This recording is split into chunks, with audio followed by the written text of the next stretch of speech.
Hello dear students, Radhe Radhe, जय श्री कृष्णा बेटा। कैसे हैं सभी? हाँ जी, हमारी जो लास्ट क्लास हुई थी बेटा, सी प्रीवियस मैथमेटिक्स, उसमें हमने तो ग्रेजुएशन वाले पार्ट में हमने ऑर्डिनरी डिफरेंशियल इक्वेशन के बारे में पढ़ा था।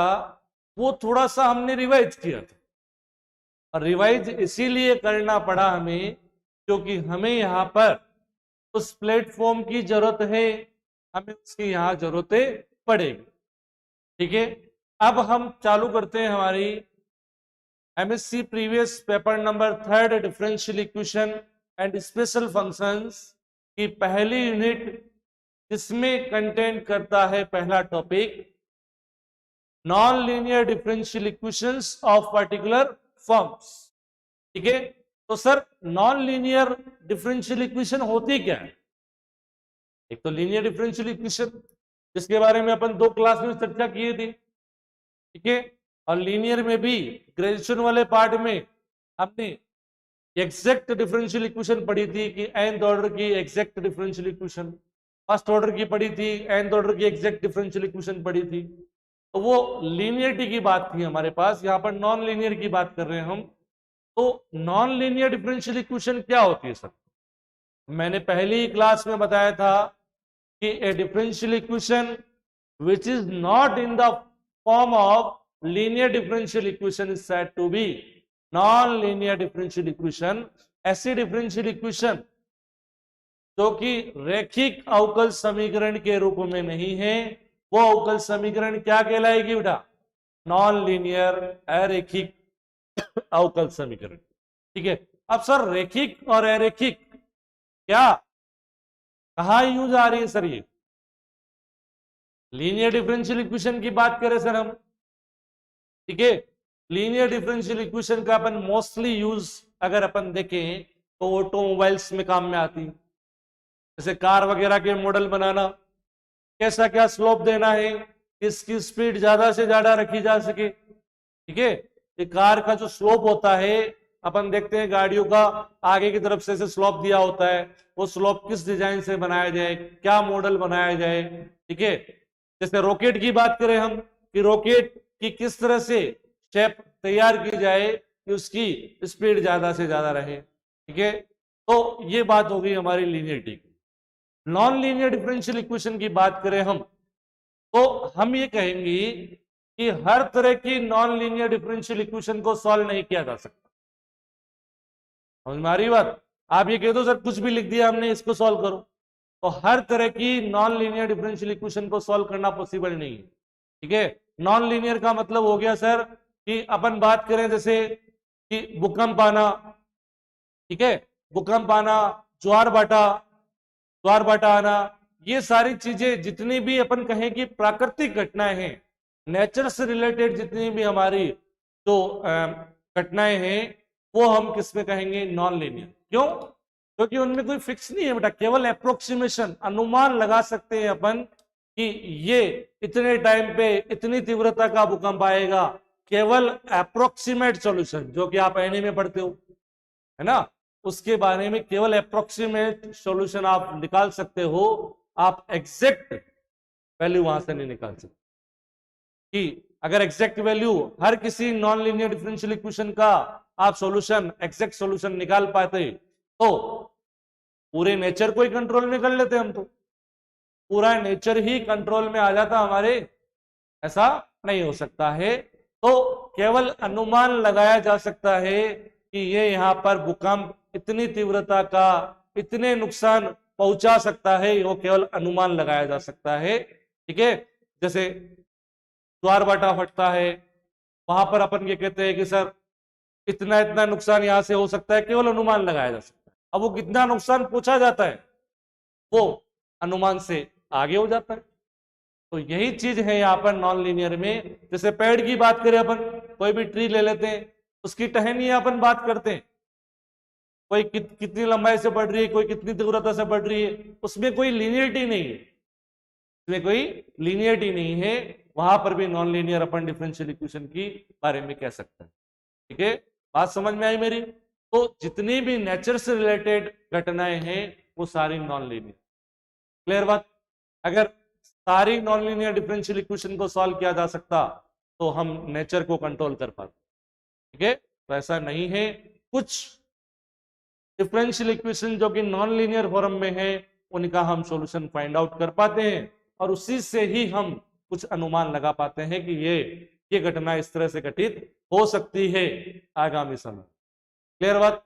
चलिए अपन पहले लिखते हैं non linear differential equation. Non linear differential equations.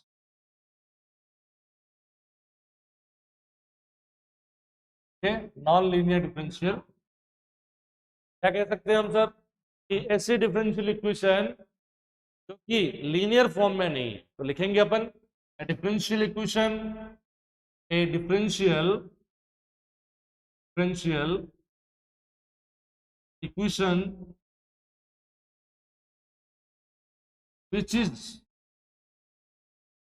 which is not in the form of linear differential equation is said to be non-linear differential equation।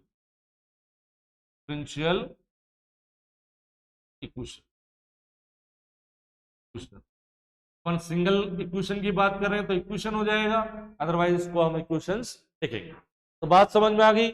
ऐसी डिफरेंशियल इक्वेशन जो कि लीनियर फॉर्म में नहीं, क्योंकि इसके जनरल डेफिनेशन अपन कह नहीं सकते, इसका कोई स्टैंडर्ड फॉर्म नहीं है। मैं 2 दिन से यही बात कर रहा हूं, इसका कोई स्टैंडर्ड फॉर्म नहीं। ये नोट करके लिख लेंगे चीज, ये चीज नोट करके लिख लेंगे। There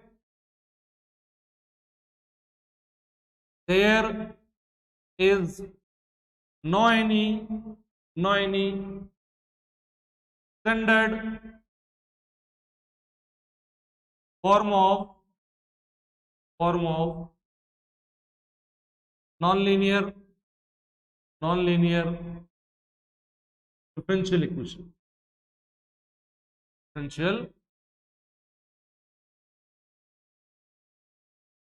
Okay, there is no any standard form of non-linear differential equation। बात समझ में आई? अब सर इसकी प्रॉपर्टीज में क्या क्या, लीनियर से कंपेयर करते हुए लिख लेते हैं।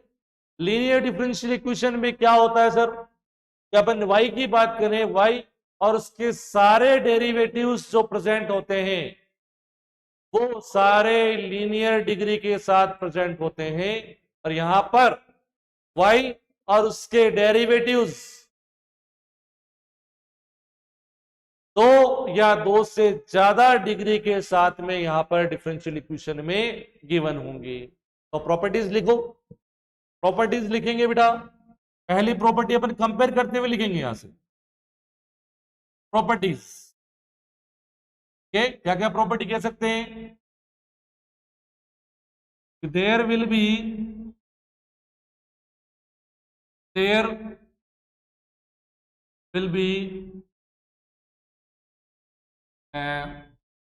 the function y or its derivative its derivatives,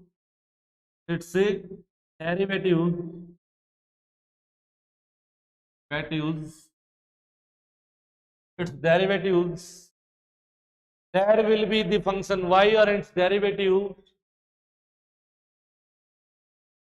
occur in given differential equation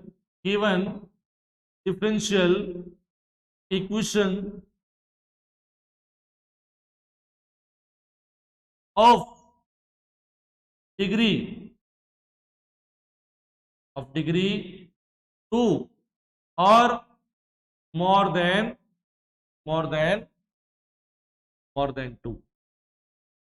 आगे बात समझ में कि there will be the function y and its derivative occur in the given differential equation with degree लिख लो या ऑफ डिग्री 2 और more than 2। आगे बात समझ में? एक बार ये लिख लेंगे, जो प्रॉपर्टीज है अपन वहां से रिलेटेड करते हुए यहां पर लिखते रहेंगे। एक बार ये चीज लिख लेंगे, यहां तक कंप्लीट लिख लेंगे, एक बार यहां तक लिख लो भी।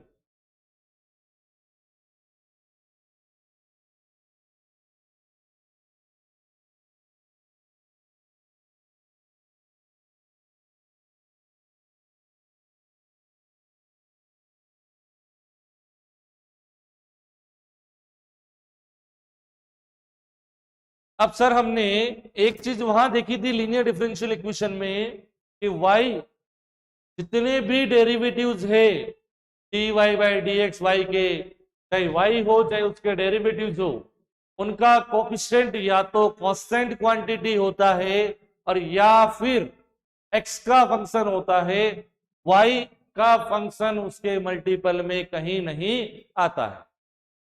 तो हम ये कह सकते हैं कि यहां पर हमारे पास कुछ टर्म्स ऐसी भी हो सकती है जिनमें y और उसके डेरिवेटिव्स प्रोडक्ट के रूप में आए।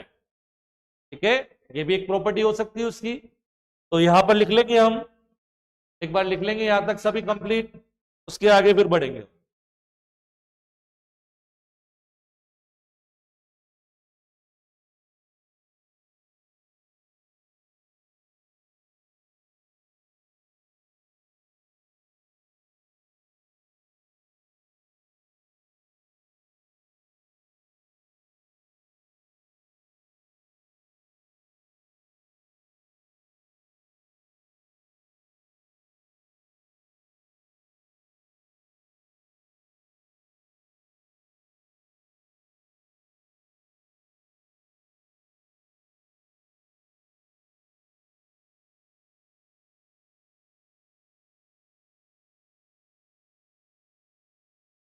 हाँ जी, सेकेंड लिखेंगे प्रॉपर्टी में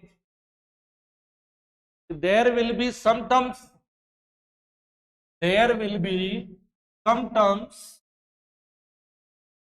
of मैं लिख देता हूं, there will be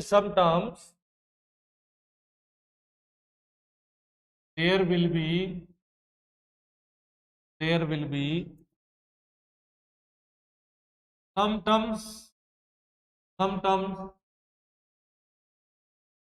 of product of y or and its derivatives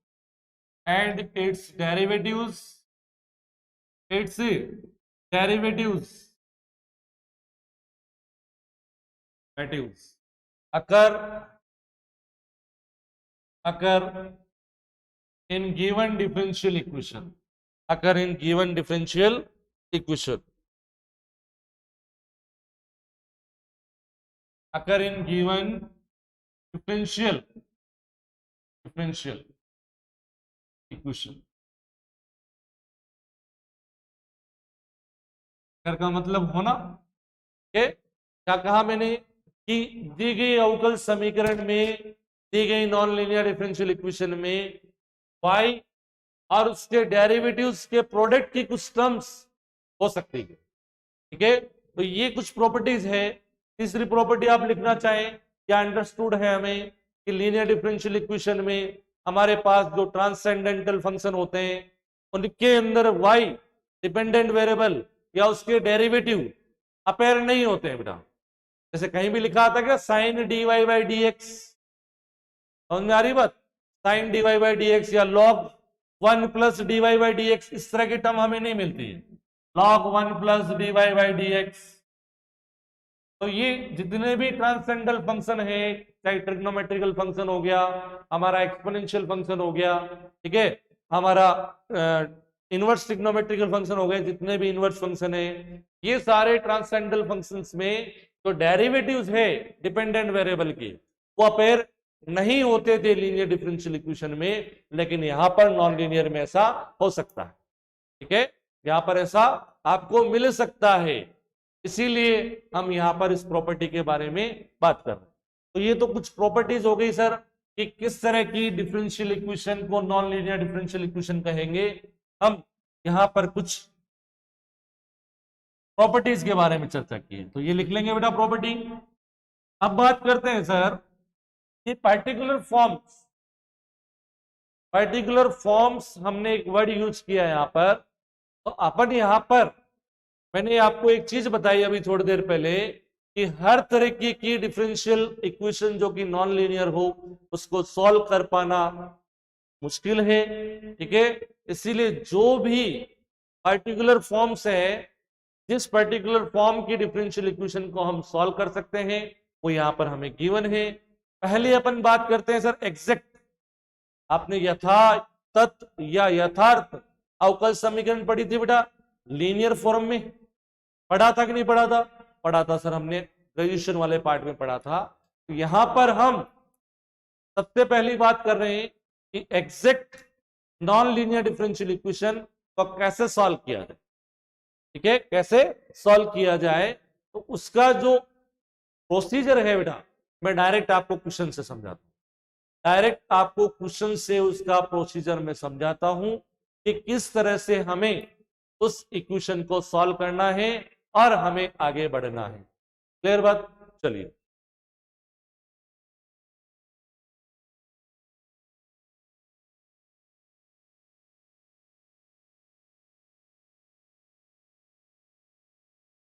आज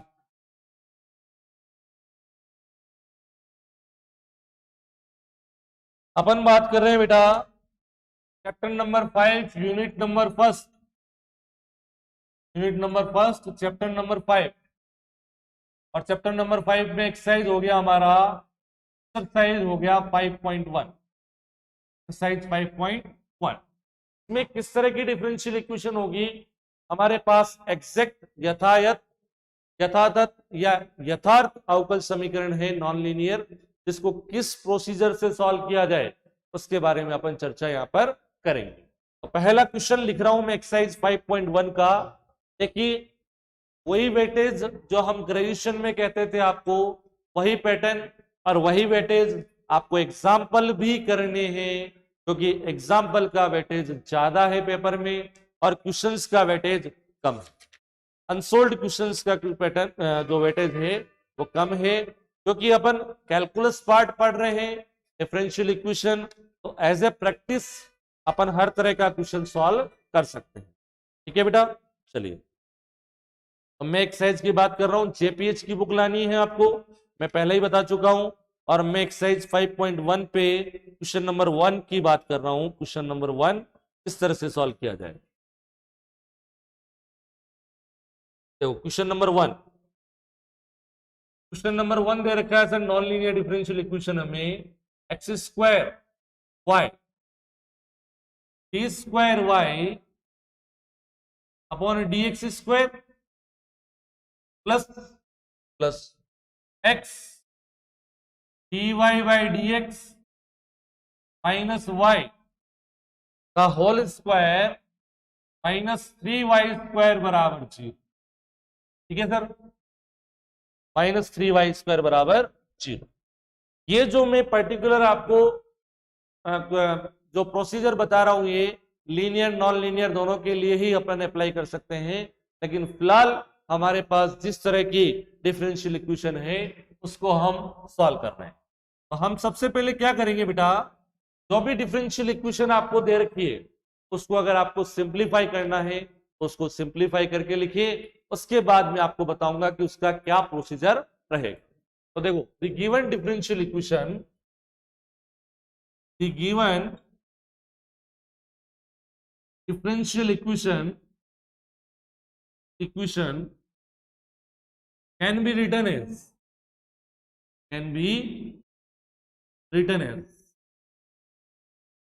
ठीक है। कैसे लिखे बेटा, थोड़ा सा सिंप्लीफाई करके लिख दें, x square y d square y upon d x square non linear है कि नहीं है।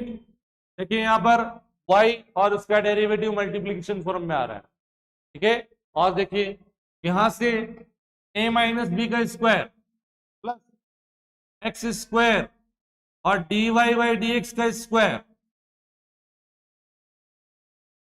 Minus 2ab 2x y d Y by D x plus y square minus 3y square क्या हो जाएगा माइनस 2y स्क्वायर बराबर 0 बराबर 0। ये हमें जो गिवन डिफरेंशियल इक्वेशन है उसको थोड़ा सा हमने सिंप्लीफाई करते हुए लिखा है। अब पहला जो हमारा स्टेप होगा इस इक्वेशन को सॉल्व करने के लिए, हम इस इक्वेशन को मान लेते हैं कि हमारा ये इक्वेशन है u बराबर फंक्शन ऑफ x। ठीक है, ये जो हमारा इक्वेशन है ये u है, u is the function of x इस फॉर्म में लिखा हुआ। ठीक है, तो मैं ये लिखूंगा इसको कि u dx बराबर f ऑफ x dx। मैं ये कंसीडर करके चलता हूं, मैं क्या करूंगा इस डिफरेंशियल इक्वेशन के पीछे dx लिखते हुए इसको u dx के बराबर कंसीडर करूंगा, पहला स्टेप। ठीक है, ध्यान से समझते जाए। हो सकता है कि पहले क्वेश्चन में केवल आपको प्रोसीजर के बारे में हल्की सी जानकारी मिले, लेकिन चिंता नहीं करनी है बेटा, अपन एक के बाद एक सारे सवाल करेंगे। ठीक है, बहुत प्रैक्टिस करेंगे, चिंता की कोई विषय आपको दिक्कतें नहीं है, चिंता नहीं करनी। सबसे पहले लेट u dx बराबर हमें ये मान लेते हैं इस डिफरेंशियल इक्वेशन को कि x square y d square y upon d x square plus x square d Y by D x square minus का 2xy d Y by D x minus 2y square और कोष्टक बंद dx और बराबर में 0 dx। ये बात समझ में आई यहां तक?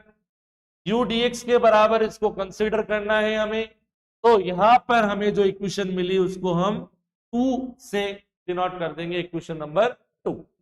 अब ये जो आपके सामने डेरिवेटिव्स लिखे हुए हैं, जितने भी डिफरेंशियल कोएफिशिएंट्स है, उसमें सबसे हायर ऑर्डर का डिफरेंशियल कोएफिशिएंट देखना है। ठीक है, हम ये मान के चल रहे हैं कि इसका जब समाकलन कर रहे हैं हम, इसका जब समाकलन कर रहे हैं तो इसका जो इंटीग्रल है, मतलब इससे एक कम ऑर्डर का डेरिवेटिव, अरे d square y upon d x square का इंटीग्रेशन क्या होता है d Y by D x. तो हम ये मान के चलते हैं कि इसका जो इंटीग्रेशन है जिसको हम कह रहे हैं d Y by D x, केवल वो ही यहां पर वेरिएबल है, केवल वो ही यहां पर वेरिएबल है। मतलब क्या, इसके इंटीग्रेशन में हम ये मान के चलते हैं कि इसी टर्म का केवल इंटीग्रेशन करना है। ये जो कोएफिशिएंट्स है ये हम कांस्टेंट की तरह ट्रीट कर रहे हैं एक तरीके से। अब मैं ये कहता हूं कि हाईएस्ट ऑर्डर ये जो टर्म लिखी हुई है, हाईएस्ट ऑर्डर डेरिवेटिव से रिलेटेड ये जो टर्म लिखी हुई है, ये किसके डिफरेंशिएशन से प्राप्त हो रही है, कि इसका इंटीग्रेशन क्या हो सकता है। चलो मैं लिखता हूं, देखना मेरी लैंग्वेज देखना। we see that the highest order derivative term, the highest order derivative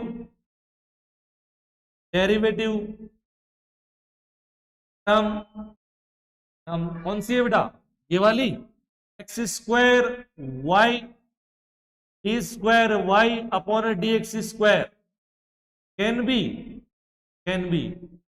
derived from the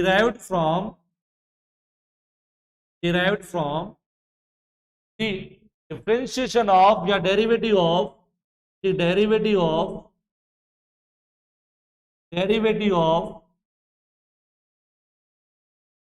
किसके डेरिवेटिव से, इसको एज इट इज रखना है, केवल इसका इंटीग्रेशन, इसके इंटीग्रेशन से, इसका इंटीग्रेशन क्या d Y by D x x square y d Y by D x. आज समझ में आई मेरी? तो हाईएस्ट ऑर्डर डेरिवेटिव का टर्म है, हम कहेंगे कि ये टर्म किस टर्म के डेरिवेटिव से प्राप्त हो सकती है, किस टर्म के डेरिवेटिव से ये टर्म प्राप्त हो सकती है। यहां तक बात समझ में आई। तो इस टर्म को हम मान देंगे u1 के बराबर। इस टर्म को हम किसके बराबर मान देंगे, u1 के बराबर मान देंगे। तो u1 के बराबर मान दो बेटा, u1 बराबर x square y d Y by D x, ये आपका आ गया 3 नंबर। अब हमें क्या निकालना है, इसका डेरिवेटिव निकालना। इसका derivative D u1, total derivative D u1, u का total derivative D u1, D u1। Clear. इस तरफ क्या कर रहे हैं हम, हर फंक्शन का एक्स के रिस्पेक्ट में कर रहे हैं और dx से मल्टीप्लाई कर देते हैं, ये समझे। अरे वाई डी वाई लिखा हुआ है तो डी वाई को मैं ऐसा नहीं लिख सकता क्या, d Y by D x multiply d, क्या ऐसा लिख सकता हूं। तो ये क्या हो जाएगा, एक्स के रिस्पेक्ट में डिफरेंशिएशन। ऐसे ही मैं क्या कर रहा हूं, इस सारे टर्म्स का एक्स के रिस्पेक्ट में डिफरेंशिएशन करते हुए डीएक्स से मल्टीप्लाई करते हैं सर। पहले किसका किया, एक्स स्क्वायर क्या, पहले d Y by D x का कर लो। D Y by D x का करोगे तो क्या आएगा, x square y as it is, और इसका करोगे तो d square y upon d x square multiply d x plus d x को कॉमन लेके एक साथ लिख देंगे प्लस। अब एक्स स्क्वायर क्या करो बेटा, एक्स स्क्वायर क्या करोगे तो 2x और वाई एज इट इज और d Y by D x as it is plus y का कीजिए बेटा x square as it is, y का करेंगे तो d Y by D x multiply d Y by D x, क्या हो जाएगा d Y by D x का होल स्क्वायर। बोलो बात समझ में आई बेटा, और लास्ट में मल्टीप्लाई में लिख दिया dx। ठीक है। अब हमें क्या करना है, इस u dx में से ये du1 घटाना है, इस u dx में से ये du1 घटाना है और फिर देखना है कि हमारे पास क्या रिजल्ट आता है। यहां तक का प्रोसीजर समझ में आया क्या। हमें जो डिफरेंशियल इक्वेशन गिवन है उसमें हाईएस्ट ऑर्डर की जो टर्म है वो किस टर्म के डेरिवेटिव से हमें मिल सकती है, वो टर्म को हम u1 से कंसीडर करेंगे और उसका क्या करेंगे, हम डिफरेंशिएशन करेंगे, टोटल डिफरेंशिएशन, संपूर्ण अवकलज, और ये संपूर्ण अवकलज का फाइंड आउट करके हम क्या करेंगे, इसको इसमें से घटाएंगे। इससे आगे यही प्रोसीजर बार बार में चलता जाएगा जब तक कि घटाने पर राइट साइड में 0 नहीं आ जाए। ठीक है। अभी देखो आप देखते जाओ, अभी इक्वेशन नंबर 4 डाल दो और एक बार यहां तक लिख लो सभी, एक बार सभी यहां तक लिख लेंगे भाई। ठीक है, थैंक यू। यहां तक लिखेंगे भाई।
हाँ जी बेटा, यहां तक मैं ये सोच के चलता हूं कि यहां तक सबको समझ में आया होगा।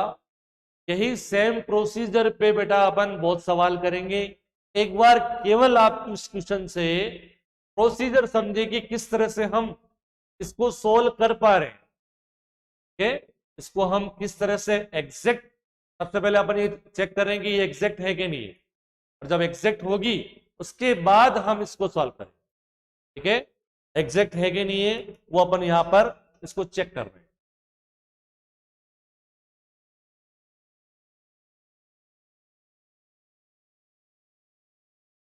यहां तक सबने लिख लिया हो तो मैं आगे बढ़ता हूं भाई।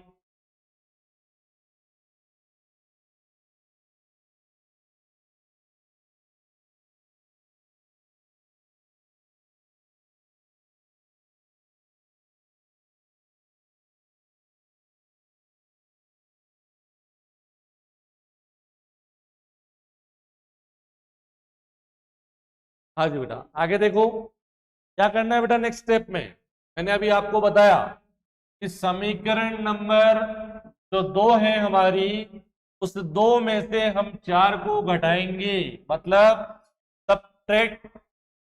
सब्ट्रैक्टिंग इक्वेशन 4, 4 ही है ना वो, हाँ 4 फ्रॉम 2। तो on subtracting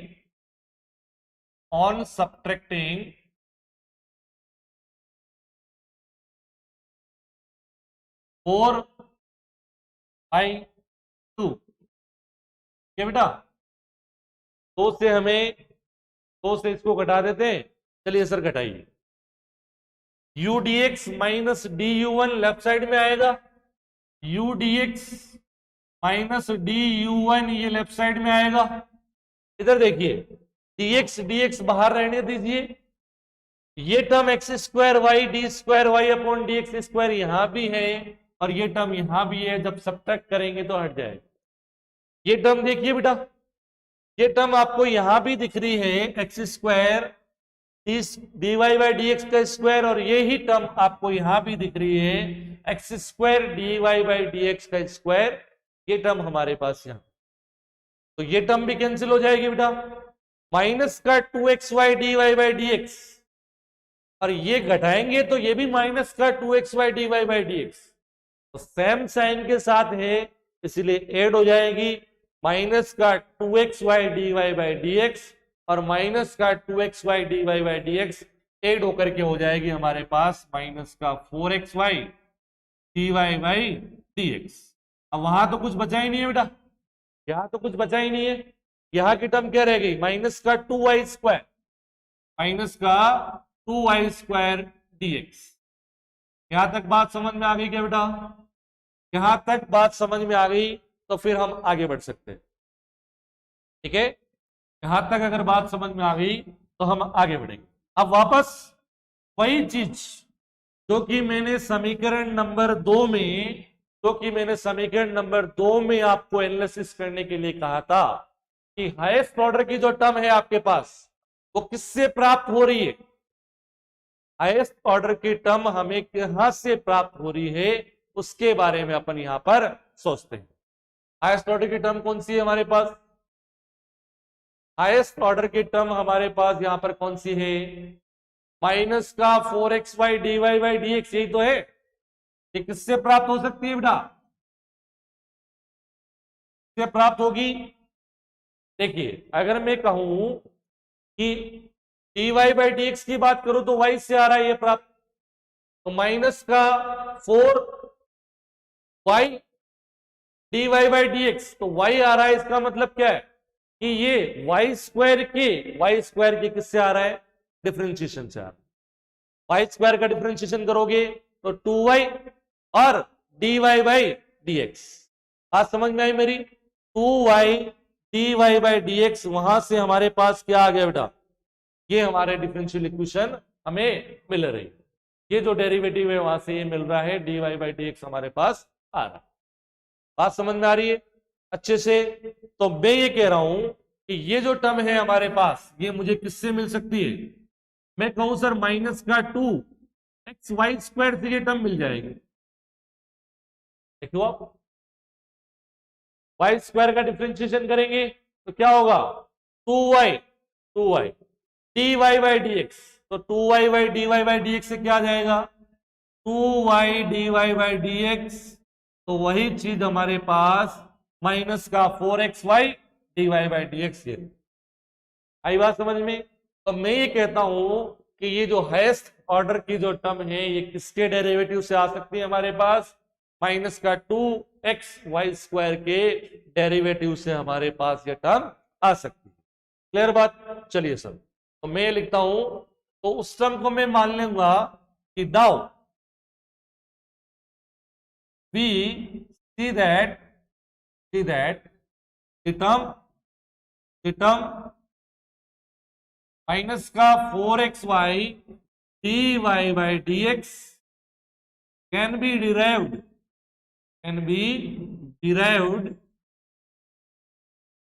from the derivative of the derivative of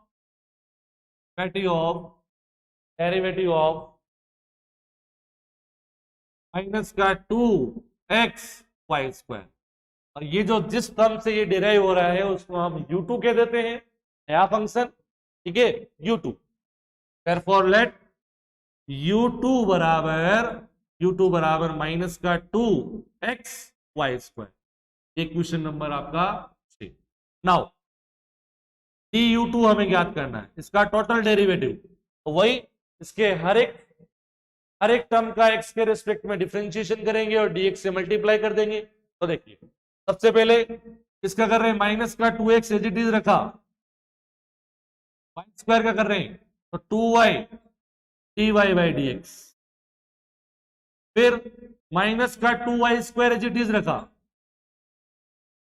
और x का हो गया 1 और ये dx, ठीक है। थोड़ा सा सिंप्लीफाई करके और लिख लें तो du2 बराबर माइनस का 4xy dy बाई dx और माइनस ऑफ 2y² dx, ये क्वेश्चन नंबर 7। वही कि 5 में से 7 को घटाना है, 5 में से 7 को घटाना है, तो सब्ट्रैक्टिंग 7 बाई 5। नाउ subtracting 7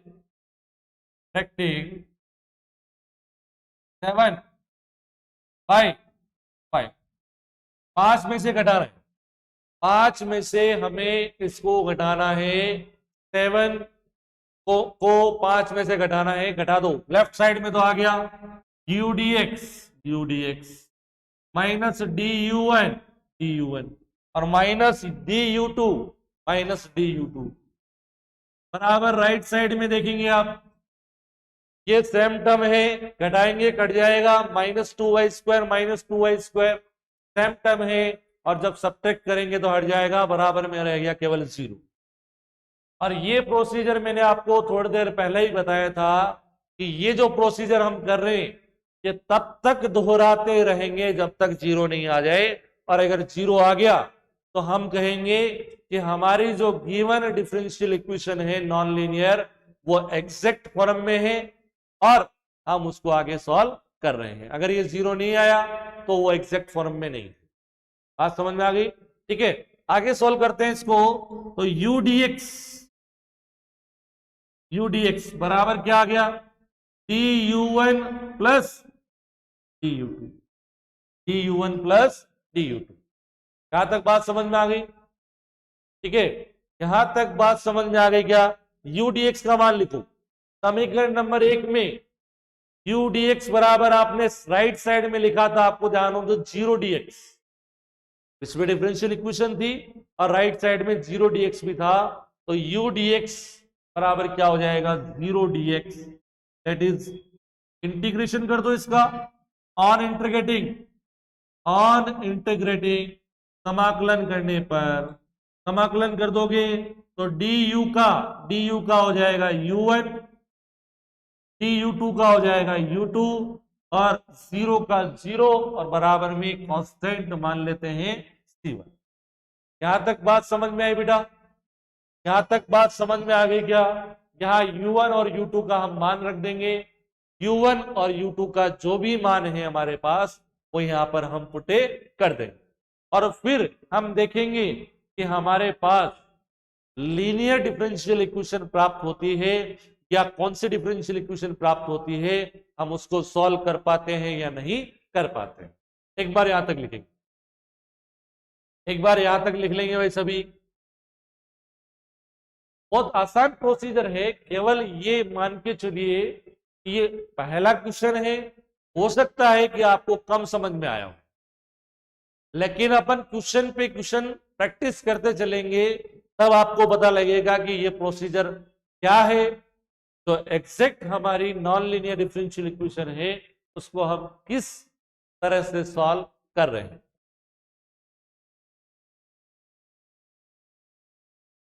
यहां तक लिख लेंगे सभी।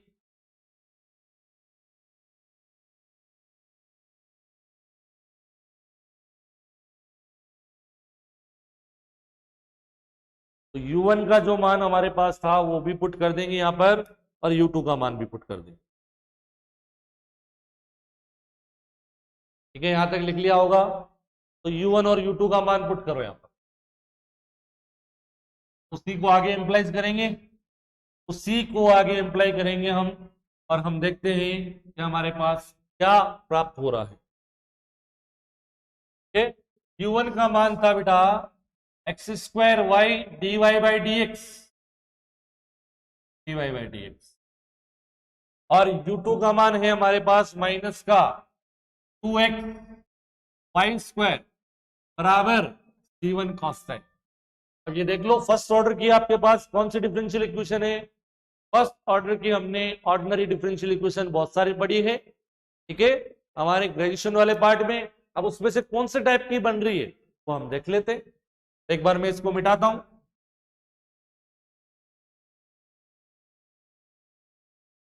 देखिए, सबसे पहले तो एक्स स्क्वायर से भाग दे दें, एक्स स्क्वायर से भाग दे दें, y d Y by D x minus 2x upon x square, तो 2 अपॉन एक्स वाई स्क्वायर, और c1 upon x square. Equation number कौन सी है? 8। ठीक है, आप देख रहे हैं बेटा, आपने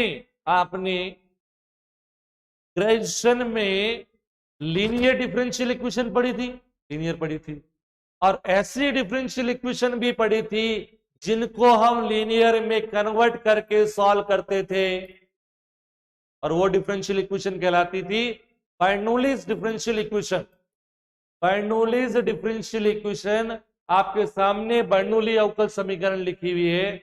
अगर मैं वाई स्क्वायर को एक नया वेरिएबल कंसिडर करता हूं तो मेरे पास ये जो डिफरेंशियल इक्वेशन है कि प्रथम कोटि फर्स्ट ऑर्डर रैखिक अवकल समीकरण लीनियर डिफरेंशियल इक्वेशन में कन्वर्ट हो जाएगी, और जिसका सॉल्यूशन हम आसानी से कर सकते हैं। हमने 2 दिनों में वो सीखा है।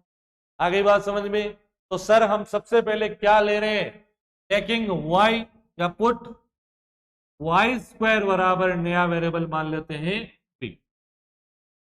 क्या आ जाएगा? इसका डेरिवेटिव करोगे विथ रेस्पेक्ट टू एक्स, तो 2y d Y by D x बराबर dv अपॉन डी एक्स। मुझे क्या चाहिए? y dy by D x, y d Y by D x, इसका मान आ गया sir 1/2 dv upon d x, 1/2 dv upon d x. ये क्वेश्चन नंबर 9 फ्रॉम 8 and 9। यहां पर वाई स्क्वायर और y d Y by D x का मान मतलब वाई को एलिमिनेट करना है, तो हमारे पास कौन सी डिफरेंशियल इक्वेशन आ रही है वो हम देखते हैं।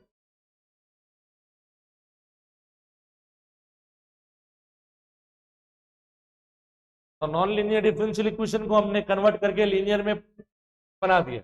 तो फ्रॉम 8 and 9, फ्रॉम 8 and 9, 8 व 9 से y d Y by D x का मान हो गया sir 1/2 dv upon d x minus 2 upon x b बराबर c1 अपॉन एक्स स्क्वायर। 2 से मल्टीप्लाई कर दो इस इक्वेशन को, 2 से मल्टीप्लाई करेंगे तो ये तो हो जाएगा बेटा dy बाई डी एक्स, ये हो जाएगा बेटा यहां पर माइनस का 4 अपॉन एक्स बी, और ये हो जाएगा बेटा 2c1 अपॉन एक्स स्क्वायर।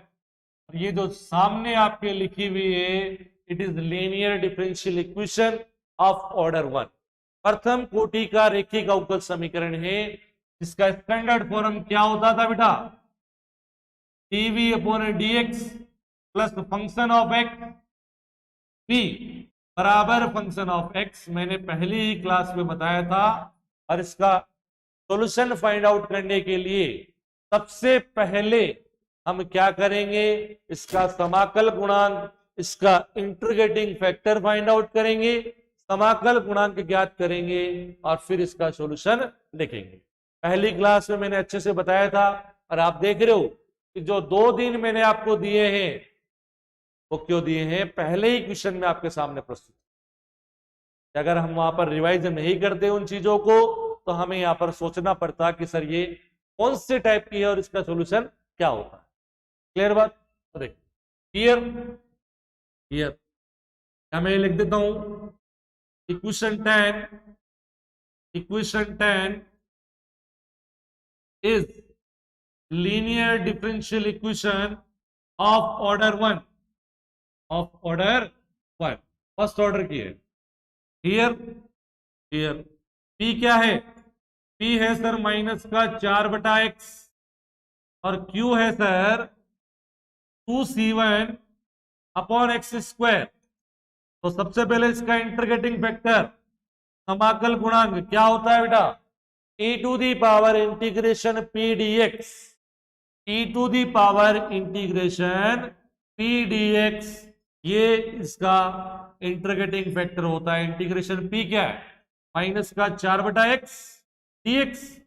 तो हम सॉल्व करेंगे e की पावर -4 1/x का क्या होता है? Integration log x।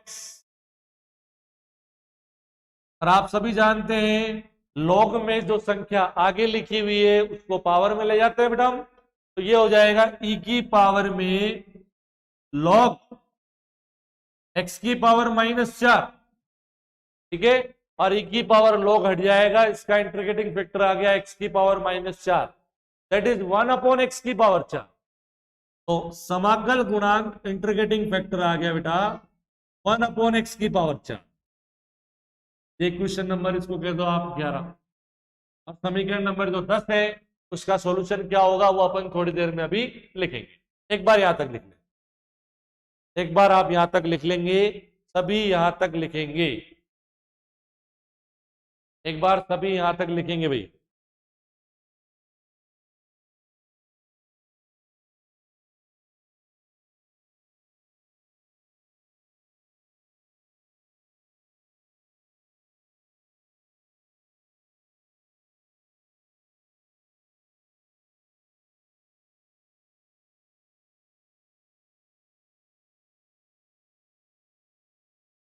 हाँ जी बेटा, मेरे हिसाब से सबको अच्छे से समझ में आ रहा होगा, सबको अच्छे से समझ में आना चाहिए। अपना टारगेट यही है, ज्यादा से ज्यादा प्रैक्टिस करो।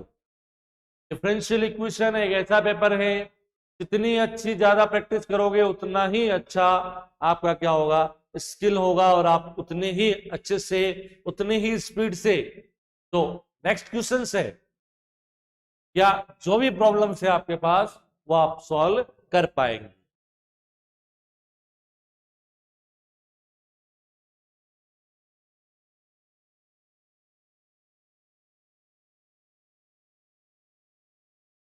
हाँ जी, तो मेरे हिसाब से यहां तक लिख लिया होगा सबने। लेफ्ट साइड से मैं मिटा रहा हूं, ठीक है।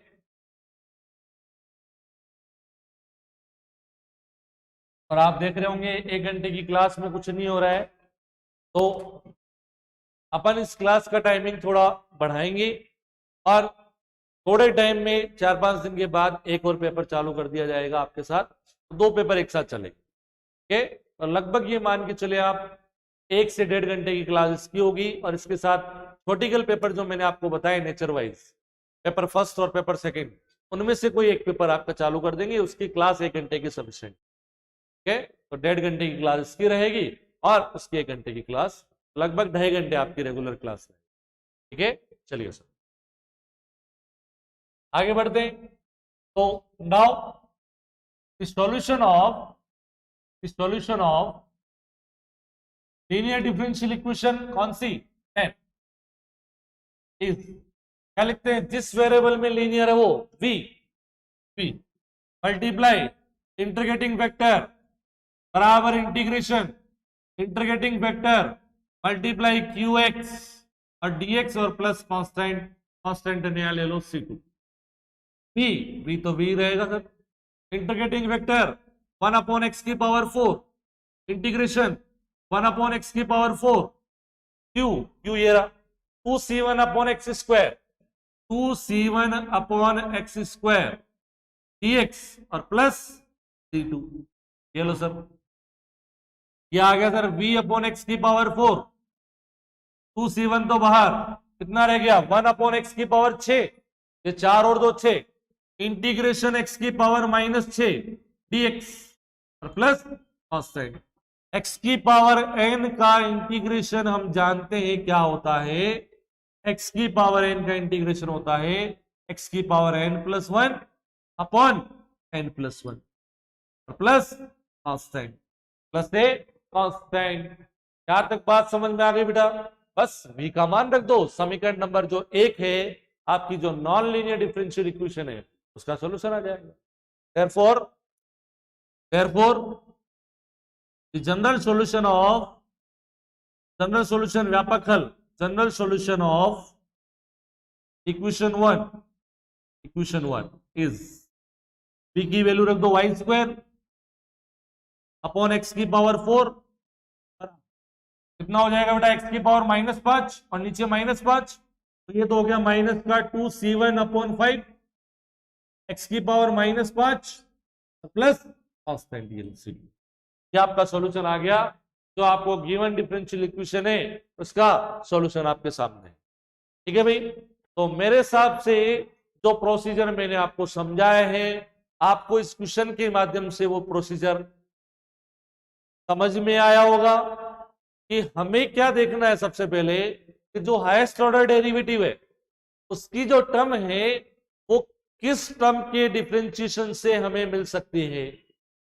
केवल उसके कोएफिशिएंट्स को नहीं देखना हमें, केवल जो ऑर्डर का डेरिवेटिव है उससे एक कम ऑर्डर का डेरिवेटिव लेते हुए कोएफिशिएंट एज इट इज रखेंगे, उससे एक कम ऑर्डर का डेरिवेटिव लेते हुए कोएफिशिएंट एज इट इज, और हम उसको लिखेंगे, उसको u1 मान देंगे, उसका टोटल डेरिवेटिव फाइंड आउट करेंगे, u dx में से घटाएंगे।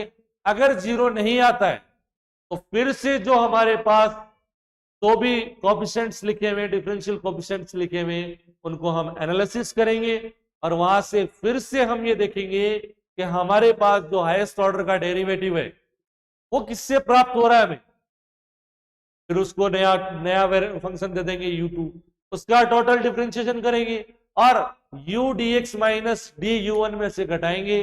अगर वो 0 आ जाता है तो ठीक है, अदरवाइज फिर जो हमारा फंक्शन है यहाँ पर जो डिफरेंशियल कोएफिशिएंट्स है उनको एनालिसिस करेंगे और ये प्रोसीजर तब तक चलता जाएगा जब तक कि राइट साइड में 0 नहीं आ जाए। समझ में आ गई मेरी बात? ठीक है, तो आज के लिए इतना ही। आशा करता हूं कि जो भी मैंने आज आपको जानकारी दी है नॉन लीनियर डिफरेंशियल इक्वेशन के बारे में वो आपको अच्छे से समझ में आई होगी। और आगे हम 5.1 एक्सरसाइज जो हमारी पहली यूनिट है उसके क्वेश्चन, अनसोल्व्ड क्वेश्चंस की बात कर रहा हूं, उसके क्वेश्चन कंटिन्यूशन में करते रहेंगे। आपसे मैं एक ही चीज कहूंगा कि आप इस एक्सरसाइज के एग्जाम्पल करें और जिस प्रोसीजर से मैंने बताया है उसी प्रोसीजर को फॉलो करते हुए आप इसके एग्जाम्पल करें। ठीक है, तो यहां तक सभी लिख लेंगे और जिन्होंने लिख लिया है ठीक है, नेक्स्ट क्लास में मिलेंगे नए क्वेश्चंस के साथ। धन्यवाद।